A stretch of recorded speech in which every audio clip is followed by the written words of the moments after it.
جی السلام علیکم ورحمۃ اللہ وبرکاتہ ناظرین، میں ہوں ہربل احسن چشتی اور آج ایک نئی جڑی بوٹی کی پہچان اور اس کے فوائد کے ساتھ حاضر خدمت ہوں۔ آج جس جڑی بوٹی کے بارے میں ذکر کرنے لگا ہوں اس کو اوندا ہولی کہتے ہیں۔ اوندا ہولی کا تقریباً بہت کم جگہوں پہ اس کا ذکر کیا گیا ہے۔ یہ ایسی جڑی بوٹیوں کے اوپر ہے مطلب چھپے ہوئے خزانوں میں سے کہہ سکتے ہیں۔ یہ بخاروں کو نافع ہے، بخاروں میں مفید ہے، ہر قسم کے بخاروں کو مفید ہے۔ اس کے علاوہ یہ جڑی بوٹی پیٹ کے اکثر امراض میں بہترین کام کرتی ہے۔ اس کے علاوہ پیٹ کے کیڑوں کو ختم کرنے کے لیے بڑی زبردست جڑی بوٹی ہے۔ تو آئیں جڑی بوٹی کی آپ کو پہچان بھی کرواتے ہیں اور ساتھ اس کے مکمل فوائد کے اوپر بھی روشنی ڈالتے ہیں۔ Let's go.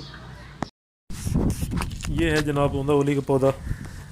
اسی مطلب نام کی طرح دیکھیں کہ اس کے جیسے یہ پھول لگے ہوئے ہیں، آپ کو نظر آ رہے ہوں گے۔ پھول اس کے زمین کی طرف ان کا منہ ہوتا ہے، بلکہ پھول کے پورے پودے کا ہی زمین کی طرف جھکا ہوتا ہے، جھکاؤ اس کا زمین کی طرف زیادہ ہوتا ہے۔ تو جس طرح مطلب اس کا نام ہے اوندا ہولی، دو لفظوں سے بنا ہے۔ اوندا اوندا جو ہے نا وہ مطلب الٹے کو کہتے ہیں، کہ مطلب الٹا ہوا، زمین کی طرف جھکا ہوا، الٹا ہوا، اس کو اوندا کہتے ہیں۔ تو ہولی جو ہے مطلب اس کے بوٹی کی طرف اشارہ کرتا ہے، یعنی کہ جس کے پھول اوندے ہوں، سنسکرت میں بھی اس کو اوندا ہولی کہتے ہیں۔ اس کی 3 اقسام ہیں پھول کے لحاظ سے۔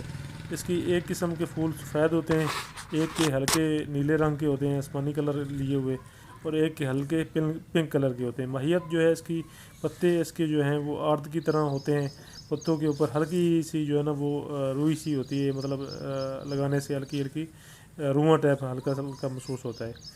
اس کے علاوہ اس کے جو اس کی ایک دوسری قسم ہے جس کے پھول جو ہے نا وہ ہلکے زرد رنگ کے ہوتے ہیں، لیکن وہ قسم نایاب ہے، وہ عام جو ہے نا وہ قسم نہیں پائی جاتی ہے۔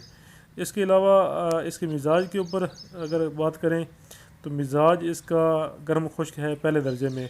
تو مقدار اس کی جو ہے وہ 1 سے 2 گرام تک ہے صفوف کی حالت میں۔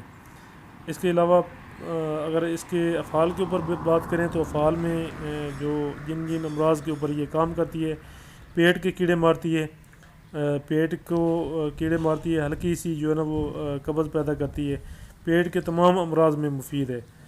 اس میں گیس کے لیے تو خصوصی طور پہ مطلب پیٹ کا درد ہوتا ہے، گیس رک جاتی ہے، ری جو ہے نا وہ اندر جو ہے نا وہ رک جاتی ہے، ری کے اخراج کے لیے یہ زبردست چیز ہے۔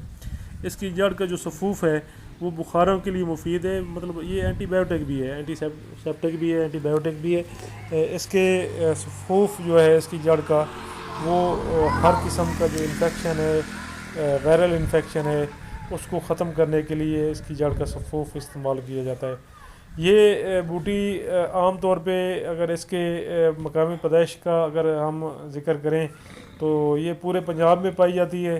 پنجاب کے علاوہ یہ KPK میں پائی جاتی ہے، سندھ میں پائی جاتی ہے، پاکستان میں یہ تقریباً بلوچستان میں بہت کم پائی جاتی ہے۔ بلوچستان کے علاوہ باقی جو 3 صوبے ہیں، 3 صوبوں میں یہ کثرت سے پائی جاتی ہے۔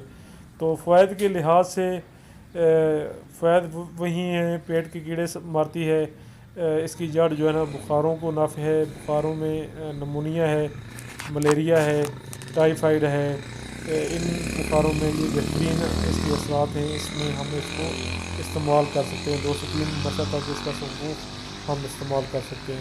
اور